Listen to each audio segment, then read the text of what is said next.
اس وقت مجھے یہ بتانا ہے کہ ہر گھر میں الحمدللہ افطار کے وقت کھجور ہوتی ہے. الحمدللہ بہت ہی کم ایسے اکا دکا گھر ہوں گے جہاں افطار میں کھجور کا انتظام نہیں ہوتا ہوگا، ورنہ باقی ہر گھر میں کہیں مدینہ منورہ کی کھجور ہے تو کہیں ایران کی کھجور ہے، کہیں لمبی کھجور ہے، کہیں اجوا کھجور ہے، کہیں برنی تو کہیں قلمی، کہیں بہت پیاری پیاری کھجوریں ہوتی ہیں. لیکن کھجور کھانے کا مسنون طریقہ کیا؟ ہم لوگ کیا کرتے ہیں، جیسے اذان ہوئی مغرب کی یا افطار کا وقت ہوا، اللہم لک صمت و بک آمنت، دعا پڑھی اور دعا پڑھنے کے بعد سیدھے کھجور ہمارے منہ میں نہیں. اس وقت بھی میری ماں و بہنوں اور میرے محترم دوستوں اور بزرگوں اگر خیال رکھے تو بہت اچھا ہوگا.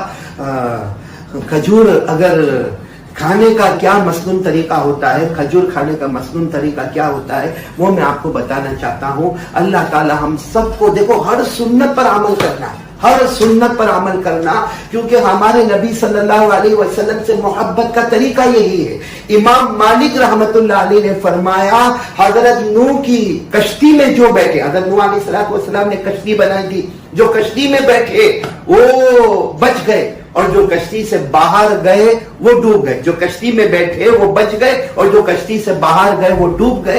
بس امام مالک رحمت اللہ علیہ فرماتے ہمارے نبی صلی اللہ علیہ وسلم کی سنتوں کا حال یہ ہے کہ جو سنتوں پر آ گیا وہ ایسے جیسے حضرت نوح علیہ السلام کی کشتی میں بیٹھ گیا، کنارے پر پہنچ گیا، اور جس نے سنتوں کو توڑا وہ ایسا ہے جیسے حضرت نوح کی کشتی کے باہر گیا اور پانی میں ڈوب گیا. تو میں بات کر رہا تھا آپ کو کھجور، دیکھو جیسے میرے ہاتھ میں یہ کھجور ہے، کھجور کھانے کا مسنون طریقہ یہ ہے جو ہمارے آقا صلی اللہ علیہ وسلم کے کھانے کا طریقہ تھا. اور اس سے سوچو ہمارے نبی نعمتوں کی کتنی قدر کرتے تھے. سب سے پہلے ہمارے نبی کھجور کو کھولتے تھے. دیکھو میں نے آپ کے سامنے کھجور کھولی تو یہ کھجور کو کھولنا گویا ایک ہمارے نبی کا طریقہ ہو گیا.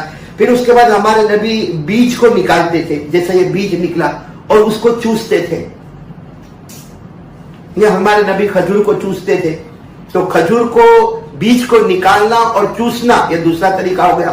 پھر ہمارے نبی اس کو اپنی 2 انگلی پر رکھ لیتے تھے، 2 انگلی پر، ایک روایت میں 2 انگلی، ایک روایت میں انگوٹھے کا بھی ذکر آتا، اور پھر اس کو دسترخوان پر پھینک دیتے تھے. وہ بیج کو دسترخوان پر پھینک دیتے تھے. اب باقی جو کھجور ہے پھر ہمارے نبی کھا لیتے تھے. اگر ہم اس کو تھوڑا تھوڑا الگ کریں تو سوچے کھجور کھولنا ایک سنت، پھر بیج کو نکال کر چوسنا دوسری سنت، پھر اپنی انگلیوں پہ رکھنا تیسری سنت، اور پھر اس کو دسترخوان پر پھینک دینا یہ چوتھی سنت بیج کو، اور باقی کھجور کو کھا لینا پانچویں سنت. اگر ہم اس کو الگ کریں تو 5 اور 6 طریقے نکلیں گے. تو ایک طریقے پر 100 شہیدوں کا ثواب، تو انشاءاللہ ایک کھجور پر 500 سے لے کر 600 شہیدوں کا ثواب ہم کو نصیب ہو جائے گا. یہ ایک سنت آپ کو بتانی تھی، بہت ضروری تھی جو میں نے آپ کو بتا دی. انشاءاللہ اب سے ہم کھجور اسی طریقے پر